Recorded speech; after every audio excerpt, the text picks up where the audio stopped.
మహిమైశ్వర్యము పొందుటకు ప్రతి విషయములో స్తుతి చెల్లించుచు పరిశుద్ధాత్మను ప్రార్థించెదను.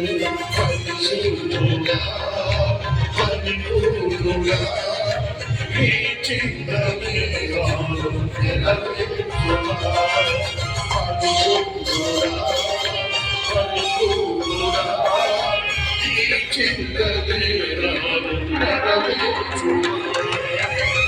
ఆశ్రయుడా యేసయ్య స్తుతి మహిమ ప్రభావము నీకేనయ్యా. ఆశ్రయుడా యేసయ్య స్తుతి మహిమ ప్రభావము నీకేనయ్యా. విశ్వవిజేతము